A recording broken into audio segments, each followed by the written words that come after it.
Welcome to Freedom Motivated with Christina Whiteley, the podcast that empowers you to live life on your terms.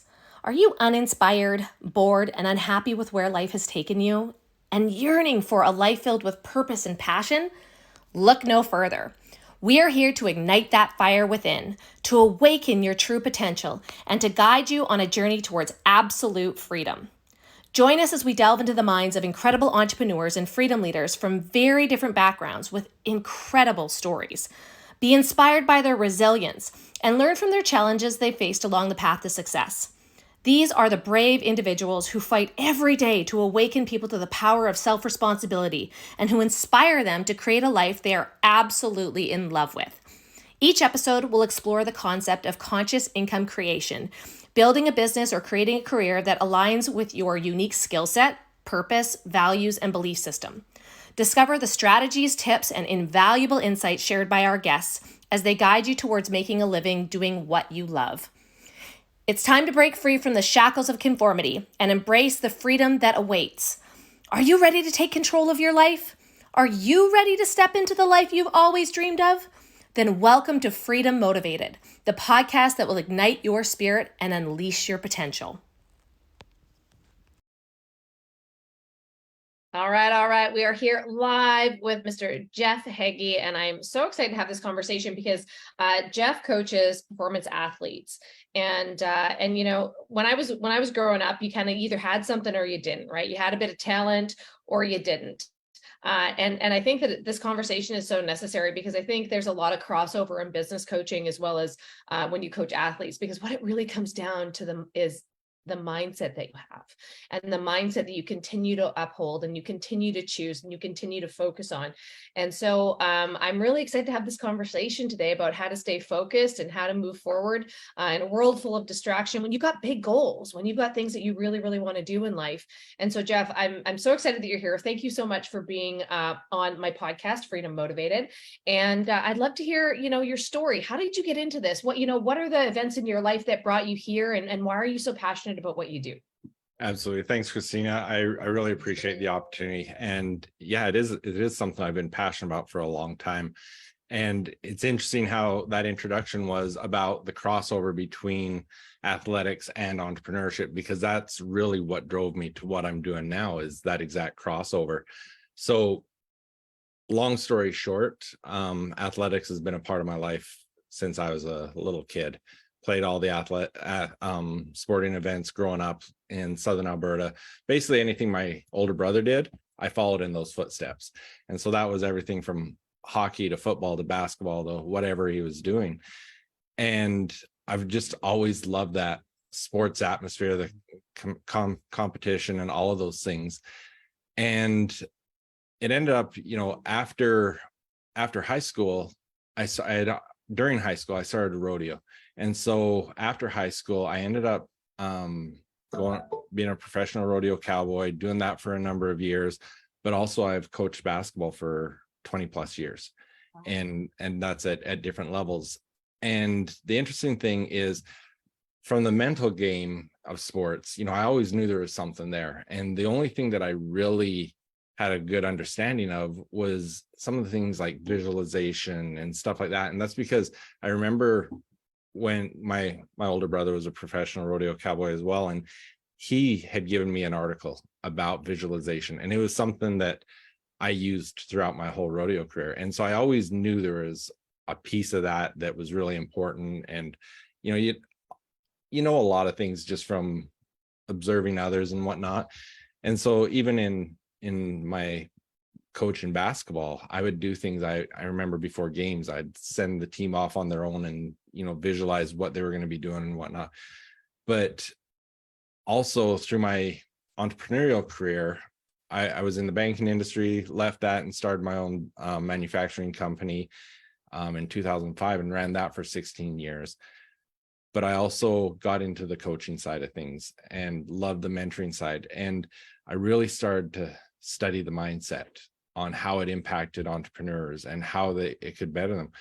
And everything, whether I was looking at it from an entrepreneurial aspect or a sporting aspect, it all tied together. And I've always believed in athletics, a lot of the principles and things that I live by today, I learned from my coaches growing up, because you learn so much being an athlete from learning. I mean, where do you fail more? In athletics? Yeah. Every game you're Yeah. either winning or you're losing, right? And so you learn to deal with failure. You learn to do all those things. You learn teamwork, you learn leadership, all those different things.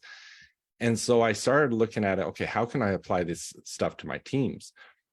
And I got to the point that I really started to study it on the athletic side more and more, and got introduced to a lady out east by the name of Tammy Matheny.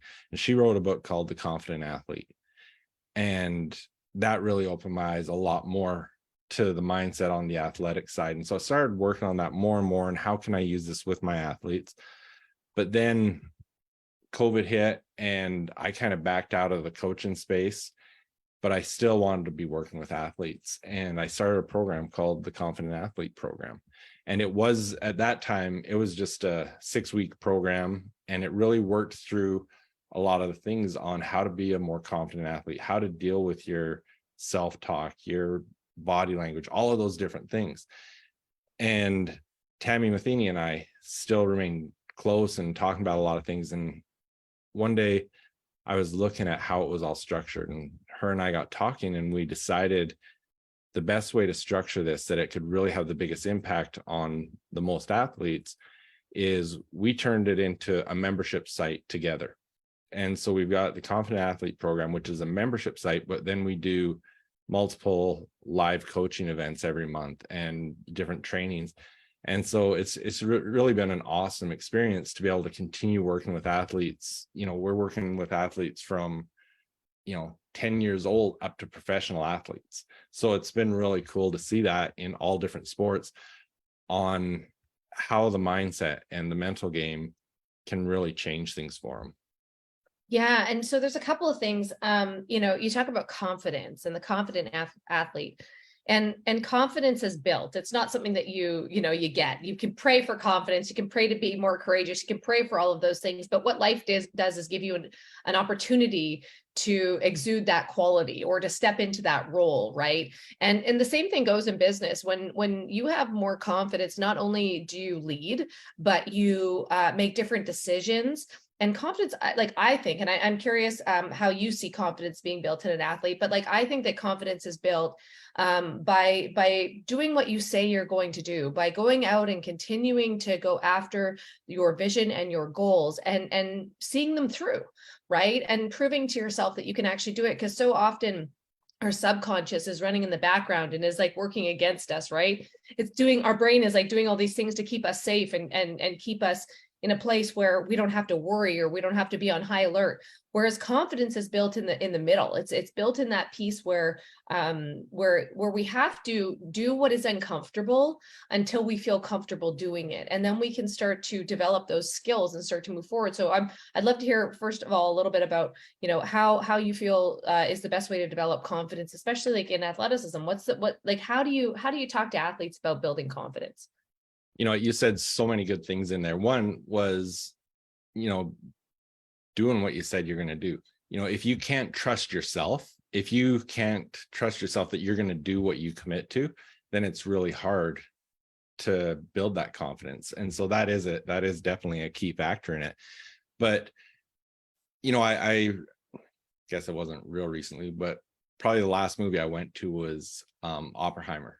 I don't know if you've seen it, but there was a portion of that movie where, at the beginning of the movie, he was really kind of a shy guy. And then there was a point where it showed him where he was coming to the university where he was getting a job opportunity. And there was such a difference in his presentation. As he stepped out of his vehicle, he exuded confidence. And there's so many things. You see the same thing with an athlete.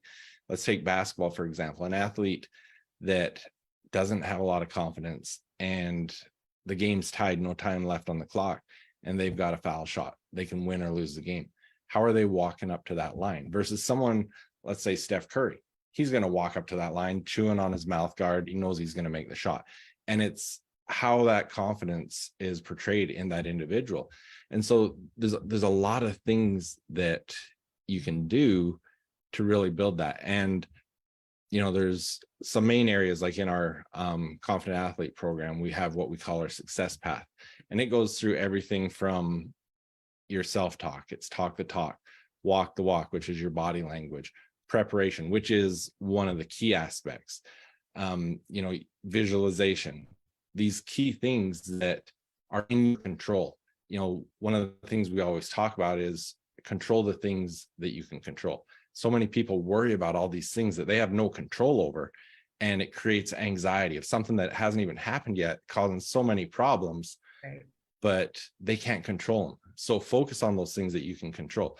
One of the things I love to talk about is the preparation part, because you can't go into a situation knowing you're not prepared. If you've got a final exam, you've skipped class all semester and you haven't studied, there's no way you can go into that exam feeling confident.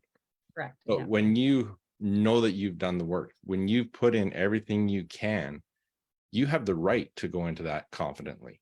And, I've got a friend, Tyson Durfee, he's a world champion calf roper. He talked about that when he was growing up. That was his focus. He wanted to be a world champion. And so he dedicated himself every single day. He talked about, I didn't go watch the football games. I didn't go to prom. I was putting the work in. And so when I went and competed, I felt like I deserved it, because I knew the people I was competing against hadn't put in the work that I had put in. Does that mean you're going to win every time? No, absolutely not. But you can compete confidently. And when you can compete confidently, there's more chance that you're going to be at your peak level. Yeah. Yeah. And I think that this is such a really such an important conversation, because of how we're raised in education is you're either right or you're wrong, you're good or you're bad. That's kind of, it's very, very black and white in our education. But preparation, right? When I realized growing up, I just thought, okay, well, I'm not good at this sport. I didn't realize, hey, if I actually practice every day, if I actually put the time in, I can get better at the sport if I love it.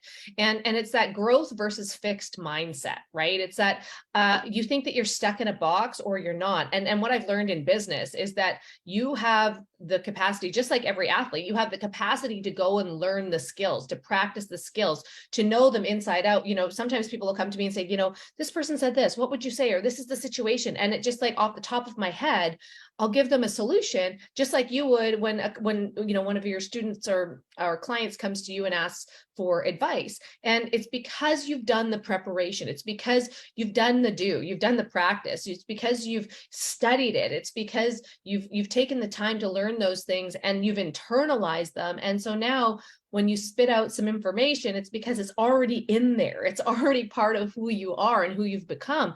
And I think so often we don't talk about that.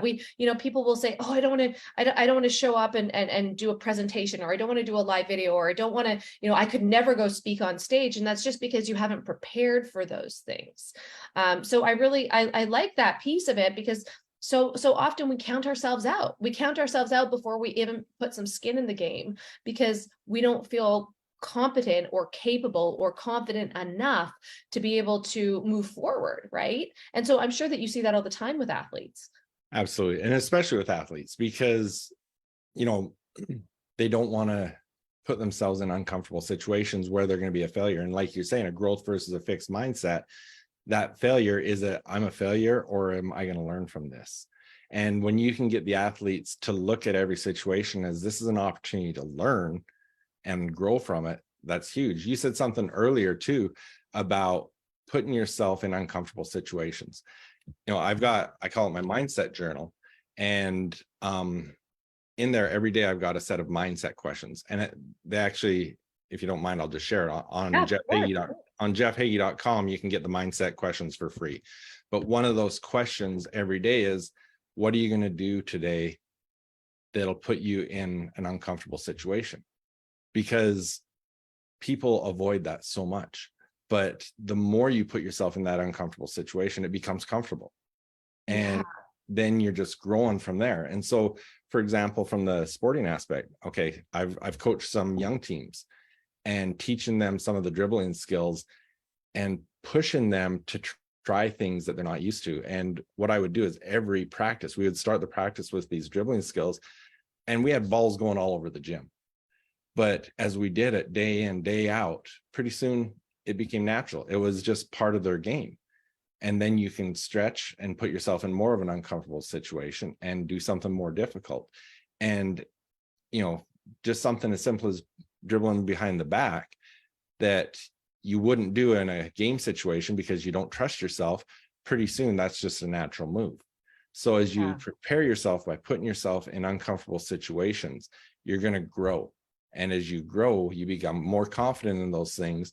And then, but you can't stop there. You've got to say, okay, what's the next level? How am I going to make myself uncomfortable and stretch to that next level and continue to do that? And it just builds the confidence and it builds your skill ability as well.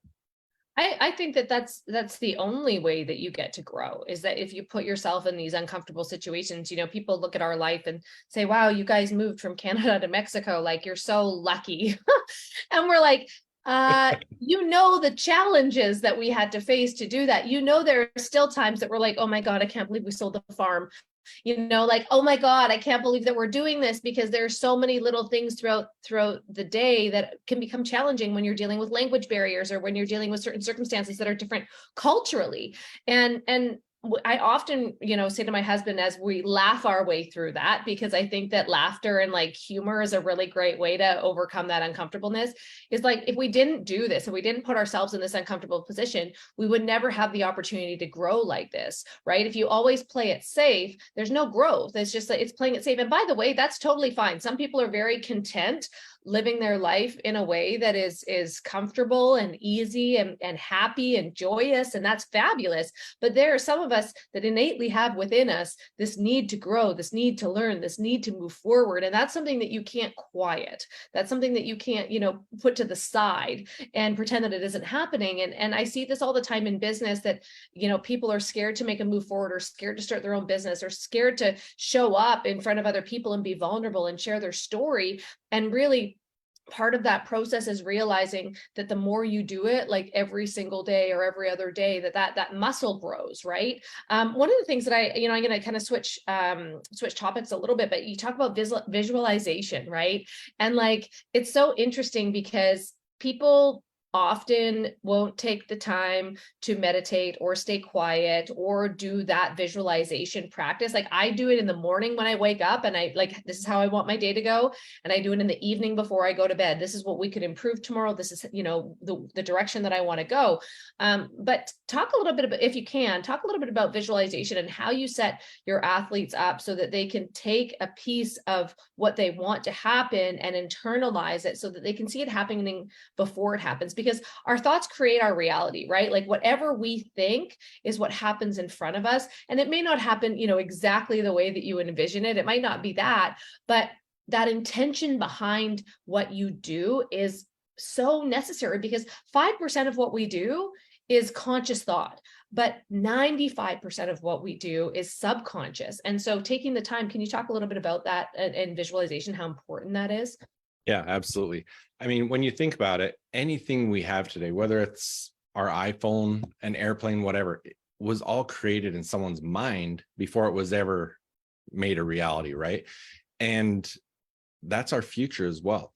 And when we can look at the things that we want in life and, act from that position rather than trying to go to that position, it can really change things for us. I have a big goal of achieving something. I want to act and do the things as if I've already achieved it if I really want to get there. And with visualization, like I said earlier at the beginning, that was probably the first sort of mindset thing that I was taught when it came to sports. And in rodeo, I was a steer wrestler. And so for me, it was any time before I competed, I'd just be sitting there on my horse waiting for my turn. I would just close my eyes and I'd visualize the entire run, how I expected it to go and how I wanted it to go. Did it go that way all the time? No, of course not. But it prepared me mentally to have it happen. Yeah, to win. Exactly. And, from a standpoint of visualization, there's a few things that we really like to teach, because if you want a specific outcome, you've got to be able to see that outcome. But it also prepares you for whatever you're going to face.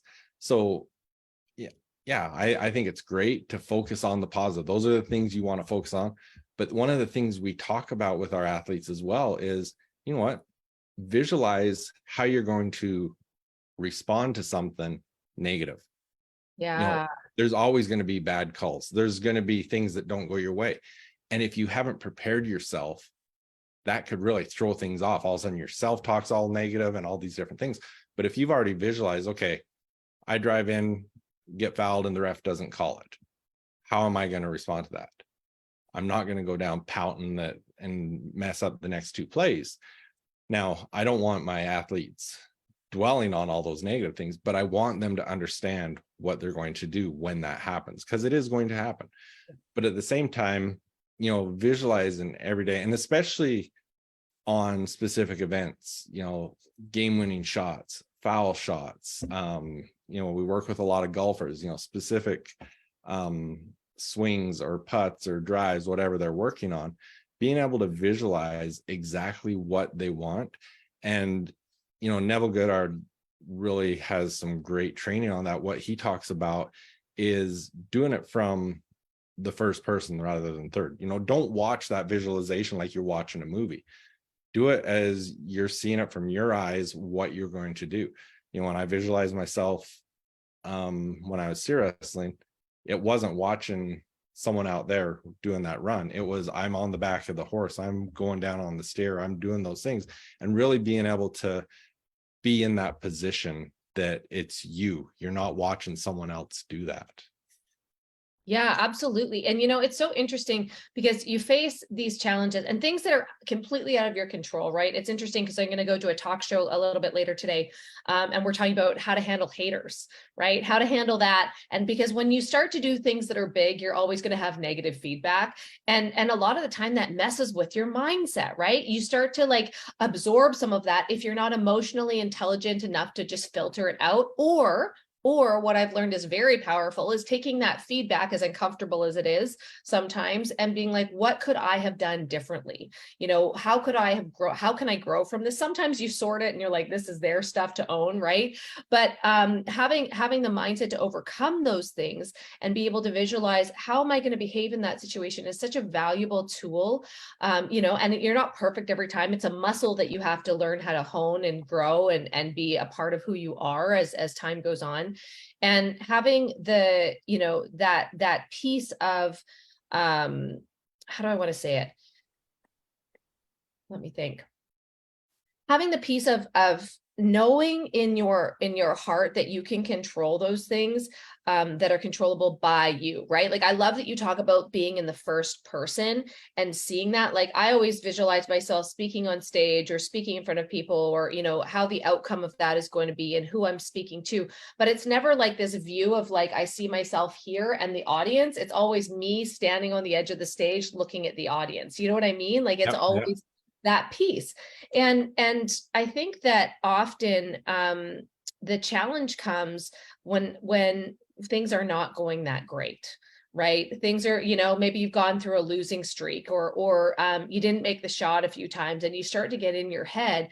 And when you realize that you are the one that is in control of that, and you're the only one that can change that mindset, you're the only one that can change and grow from that. I think that there's a different sense of self-responsibility that comes with that. And that's the same in athletes and in business. There's got to be some sort of self-responsibility that you're like, hey, look, not everything is going to go my way, but I am in control most of the time. Yeah, absolutely. And it gets hard when things don't go your way. Yeah. And so you've got to have some strategies on how you're going to deal with that. And especially, I see it from both the entrepreneurial side and the athletic side. And like we were talking, it's all the same. It's just different scenarios. One of the things that in the Confident Athlete program, my partner Tammy taught that I think is awesome is win. What's important now? And especially in athletics, let's say football, you go fumble. Well, you can dwell on that the rest of the game. Or you can say, okay, what's important now? I can't change that. You talk about what are the things you can control. It's in the past. There's nothing I can do about that. But what's important now, and where can I put my focus? because I mean, it's natural. You beat yourself up and it just impacts all your following activities. But if you can immediately tell yourself, okay, what's important now, and that's what I need to focus on, it really changes things for you. Well, I think it's important too to realize that you have to put yourself in a position to win. You have to put yourself in a position to win every day. You have to focus on your mindset. You have to focus on your skills. And maybe you can speak to this, but like who you spend time with matters, right? Like if because we've all seen that scenario of like kids where like, maybe they haven't had the best upbringing and their parents are really hard on them and they're like, you'll never amount to anything, you're never going to do anything, and they have to carry that burden for years. Whereas there's also, parents out there that are rooting for their kids, that are helping them practice on the weekends, that are doing all the extra stuff, right? And so putting yourself in a position to win and surrounding yourself with people that are only lifting you up, not working against you, not making fun of you or trying to tear you down or any of those things is, I think, one of the most important things when it comes to winning and to creating success. Absolutely. Proximity is power. It's who you spend your time with isn't just going to impact how you think, the things you do. It really impacts who you become.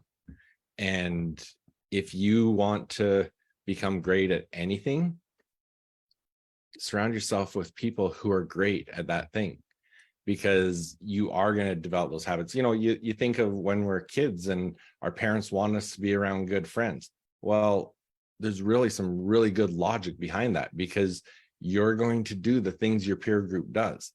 And, from an athletic standpoint, Friday night, a kid is like, okay, am I going out to party with my friends, or am I going out to practice my talent because we've got a big weekend ahead of us? And that can be hard if the friends are all like, you practice all the time, just come with us, don't be a pansy. It really has an impact. Or you've got friends that are like, you know what, good luck, do you need someone to come rebound for you, do you need someone to come encourage you? That makes a complete difference. And that's in business. There's so many different business opportunity. Well, probably every single business opportunity I've ever had is because of the people that were around me. When I started my manufacturing company, that started because one of my clients, who ended up being my partner, had some things going on in his business that required that product. So it was 100%. We started that manufacturing company because of someone I was around and the need that he had. And that happens whether it's a need or an opportunity. Just last night, I was sitting in the vehicle with a guy and talking about some of the projects he works on. And it was like, well, hey, if we brought the two of us together, this is what we could create. So who you surround yourself with really more important than probably anything you can do. I've learned that over the years, maybe it's my age as I get older. I'm just like, I just don't put up with bullshit anymore. I don't have to be friends with everybody. I don't have to, show up just because somebody says, I want to see you, I want to hang out with you. And I'm very intentional with who and where I spend my time, because I know that every conversation I have contributes to how I feel every day. I know that every conversation, every relationship I have can lead to a referral, not only for me, but for them. Like I care deeply about the people that mean something to me, and I want to help them in every way that I can. And you are the sum of the 5 people you spend the most time with. And I remember doing this exercise many years ago, and we were taught to write down those 5 people, and I was like, ooh, I need more friends, or I need to really put myself in that position to win. Maybe I need to hire a mentor or coach. Like I listen to Ed Milet on his podcast almost every day, right? Because he always makes me feel good. And maybe, you've got your favorite podcast or however you start your day, but how you start your day, how you choose to focus your time is so important. And I think so often we get lost in a schedule. We get lost in the busyness of life, right? Maybe you have kids, or maybe you've got your core group of friends that you've known since high school. And one of the things that I think is really important is to understand that you can outgrow people. You don't have to leave them behind or kick them off a cliff and never see them again. You don't have to do those things, but you can outgrow people if you choose growth, if you choose to better your life, if you choose, to make a difference and to change things. Because Your life is not going to change, or your skill set is not going to change if you don't intentionally take the time to develop those things, to prepare, like we talked about, And so I can imagine, especially with athletes, and especially if you're working with high school kids or kids in college, right? There's like all of this pressure to like be part of a crowd and go out and do the fun things on the weekend, or, you value different things. But the sooner you wake up to the fact that you are in complete control of your life and the outcome of what happens, I think the better, because all of a sudden you make different decisions. You make different decisions on how you spend your time, right? Absolutely. There was a few great things that you said in there that I just want to add to. Ed Milat, yeah, awesome. One of the things he talks about is, sometimes the people we need to spend less time with are close to us, our family members. Absolutely. And so that's something you've got to make that decision. And it's not, hey, I'm kicking you out of my life, but I'm choosing to decide when and how I'm going to spend my time around you. But he also talks about, it's not always kicking someone out of your life, it's pulling them up to your level rather than going down to their level. Yes. But I do think that's so important, what you talked about there. With you talked about how you structure your morning and stuff. I think that is so important. Darren Hardy talks about bookending your days. And I love that philosophy. Yeah. And I follow it myself, and I encourage all my athletes and all my entrepreneurs that I work with to do the same thing, because a lot of times there's very few things throughout the day you have complete control over, but you can control how you start your day and how you end your day. And that's going back to, my mindset journal. That's part of my morning routine. Is I go through my mindset questions, schedule all of those things, and really have some time to think about what the day is going to look like. And then, I go to my workout, come home, get the kids to school. And from there, then it's okay, what's my schedule? But that morning routine is almost identical every day. And I start that. I've got my routine I do at the end of the day. I've got in my mindset questions, there's kind of wrap up end of the day questions too. And everything can fall apart in between. But as long as you start and end your day with those things that really get you in the right mindset, it can really have a positive impact on everything that you're doing. See, and this is what I find too with people that have created success in their life, other coaches, other leaders, we don't skip those steps. We don't skip the steps in the morning. We don't skip the steps in the evening. We write our goals out. We know what we need to sacrifice to get there. We understand that this is a long-term thing, right? In a society that is so instant gratification, like I want it right here, right now, we realize, hey, like to become great and to master something takes time. And so to have the gratitude for where you are right now, and to be able to have the grace for yourself and for others that are around you, and be able to really focus on those goals and move forward, is something that you have. It must become a daily practice. It must become something that is like, just like preparation, right? Like you were saying, dribbling a basketball behind your back, like that was not something that I would ever try doing, right? But if it was something that you practice over and over and over again, it would become second nature to you. Yeah. Just like if you were playing any other sport, your swinging golf would become second nature to you, even though it would take you years to get the perfect swing and the perfect hit and the perfect aim. All of those things, all the little pieces add up.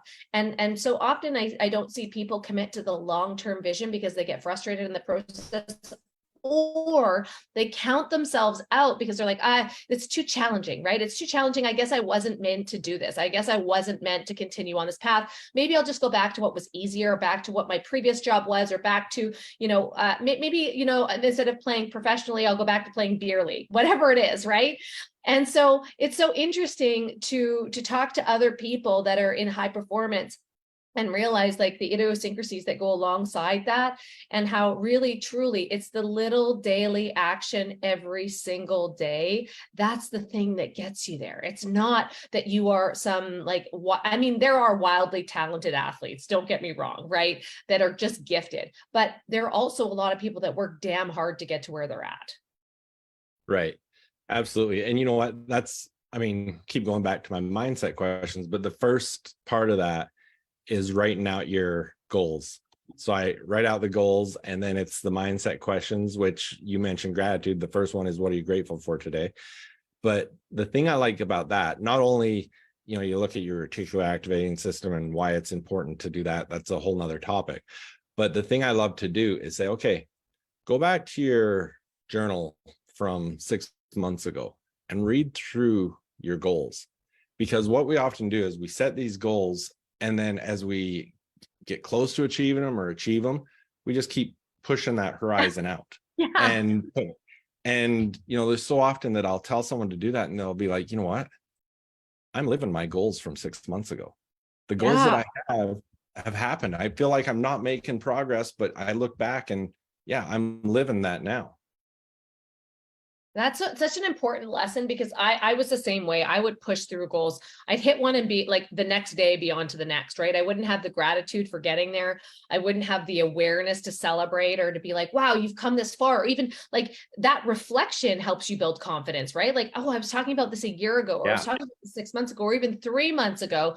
And all of a sudden, boof, it's here, right? Because of the visualization, maybe the preparedness, maybe because of the relationships that you've put yourself in these different positions to be a part of different conversations and part of different social circles to grow and to learn, right? I always say, if you're the smartest person in the room, you're in the wrong room. You got to keep learning. You got to keep growing. You got to keep finding people. But the other piece of that is becoming of value and in service to people that maybe are at that higher level, right? Like, what do you contribute to the team? What do you contribute to the relationships? I can equate it to this. In my youth, there were friends of mine that their sole goal was to marry rich, right, and be taken care of, right?